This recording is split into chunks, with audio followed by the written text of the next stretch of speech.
So hello friends sir, जैसे मैंने पिछली बार आपको कहा था कि हमें डिस्ट्रिक्ट में आना है, तो हम अभी डिस्ट्रिक्ट में 11 नंबर पर आ चुके हैं और अब हमें महाराष्ट्र में पहुंचना है। तो चलो फ्रेंड्स यार, वीडियो को स्टार्ट करते हैं।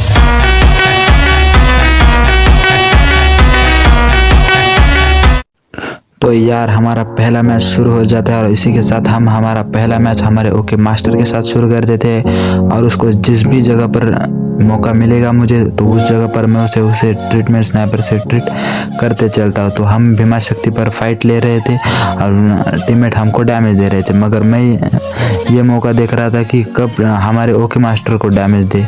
तो जैसे उसको डैमेज मिलता था मैं उसको ट्रीटमेंट स्नाइपर से ट्रीट कर देता था। और जब हमें एनिमी नहीं मिलते थे तो मैं उसको बम बारूद दे देता था, जिसकी वजह से वो खुद को फोड़ लेता था और फिर मैं उसको ट्रीट करते जाता था।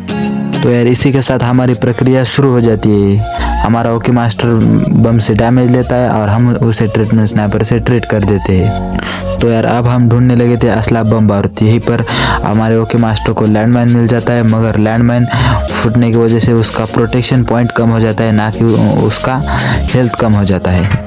तो यार हमें बम बारूद ना मिलने की वजह से हम आ जाते हैं एनिमीज के पास, जहाँ पर हमारा ओके मास्टर फाइट ले रहा था और मैं उसको ट्रीटमेंट स्नाइपर से ट्रीट करते जा रहा था। तभी हमारा ओके मास्टर कहता है कि अब मैं रणभूमि में जाके युद्ध खेलना चाहता हूँ, मगर मैंने उसे कहा कि रणभूमि में खेलने से पहले मनभूमि में खेला जाता है, मगर उसने सुना नहीं। तो मैं बोला जा। और फिर इसी के साथ हमारा ओके मास्टर रणभूमि में युद्ध खेलना शुरू कर देता है और इसी के साथ हमारा ओके मास्टर हो जाता है नॉक। तो तब हमारे ओके मास्टर को समझ में आ जाता है कि पहले हमको मनभूमि में खेलना चाहिए था। तो इसी के साथ मैं उसको रिवाइव कर देता हूँ ताकि मैं उसको ट्रीटमेंट कर सकूँ। तो यार अगले मैच में हमारा वही काम शुरू हो जाता है कि असला बम बारूद ढूंढने का और फिर शंकर को फोड़ने का। शंकर यानी ओके मास्टर, और फिर फोड़ने के बाद उसे ट्रीटमेंट स्नाइपर से ट्रीट करने का। और फिर यार मेरे को मिल जाता है लैंडमाइन, तो मैं लैंडमाइन दे देता हूँ हमारे ओके मास्टर को। हमारा ओके मास्टर उसे लैंडमाइन को लगा देता है और फिर लगाने के बाद वो फूट जाता है। जैसे वो फूट जाता है तो मैं उसको ट्रीटमेंट स्नाइपर से ट्रीट कर देता हूँ। और फिर यार हम घूमते घूमते पीक की तरफ आ जाते हैं और वहाँ पर मेरे को मिल जाता है FGL। और FGL मैं ओके मास्टर को दे देता हूँ और उसको बोलता हूँ फोड़ दे अपने आंख पर। तो वो फोड़ देता है और उसको मैं ट्रीटमेंट स्नाइपर से ट्रीट करते लग जाता हूँ, तो मेरा उससे काम हो जाता है। और फिर इसी तरह मेरे को अगले मैच में भी फिर से RGS 50 मिल जाता है। जी हाँ, RGS 50। तो यार आप लोग सोच रहे होंगे कि अभी तो इसने पिक पर RGS 50 को FGL बोला था, तो मैं इसलिए ही बोला था क्योंकि आप लोग कमेंट में मेरे को बताए कि आपने यहाँ पर गलती किया है और फिर मेरे कमेंट्स बढ़ जाए। तो यार सभी लोग फटाफट कमेंट कर दो और मेरे कमेंट्स को सब्सक्राइबर्स के ज़्यादा कर दो, और हो सके तो इसी के साथ लाइक शेयर और सब्सक्राइब भी कर दो। तो यार भीमा शक्ति पर ही हमें एक RGS 50 का बम मिल जाता है, जो कि मैं ओके मास्टर को बोल देता हूँ फोड़ ले इसको भी। और फिर इसको फोड़ने के बाद मैं उसे ट्रीटमेंट स्नाइपर से फिर से ट्रीट कर देता हूँ। और फिर पिक की साइड पर एक बंदी को नॉक करके उसको ट्रीटमेंट स्नाइपर से हेडशॉट मार देता हूँ। और फिर हम आ जाते हैं लॉन्च पैड से पिक के छत के ऊपर, जहाँ पर हम दोनों लेके आए थे असला बम बारूद, जिसको बोलता हूँ मैं ओके मास्टर को फोड़ने के लिए। तो ओके मास्टर को बोल देता हूँ पहले अपना हेलमेट और वेस्ट उतार दो, जिससे कि आपका हेलमेट और वेस्ट डैमेज नहीं होगा। और फिर हमारी प्रक्रिया फिर से शुरू हो जाती है, जिस प्रक्रिया का नाम है फोड़ो और फिर ट्रीट करो।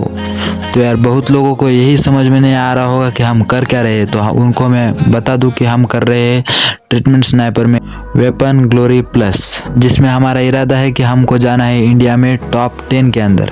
तो यार अब कुछ लोग बोलेंगे कि पिछले वीडियो में बोला था कि टॉप 1 में जाएगा और अब बोल रहा है कि टॉप 10 में। तो उनको मैं बता दूं कि यार मेरे आ गए बोर्ड्स एग्ज़ाम नज़दीक, जिसकी वजह से मेरे को टॉप 10 में ही जाना बहुत मुश्किल लग रहा है। तो यार इस चीज़ को धोखा वोखा मत समझ लेना, क्योंकि यार कुछ हालात ही वैसे हो चुके हैं मेरे।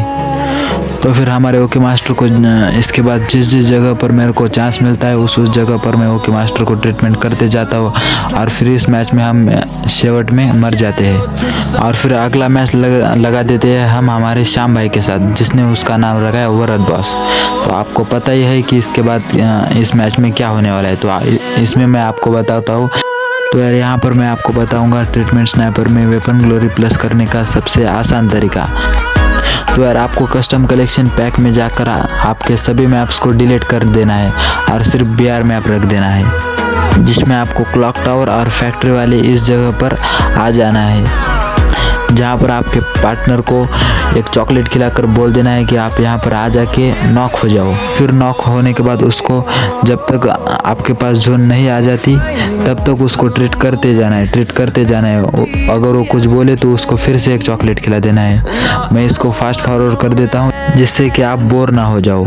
और फिर यार जैसे आपके पास जोन आ जाए आपको अपने पार्टनर को रिवाइव कर देना है और रिवाइव करने के बाद फिर से उसको ट्रीटमेंट स्नाइपर से ट्रीट कर देना है। और उसके बाद जैसा मैच चलेगा वैसा मैच को चलने देना है और आपको जहाँ पर पार्टनर को ट्रीट करने का मौका मिलेगा वहाँ पर आपको पार्टनर को ट्रीट करते जाना है। तो बस यार आज की वीडियो इतनी ही थी, मिलते हैं अगली वीडियो में।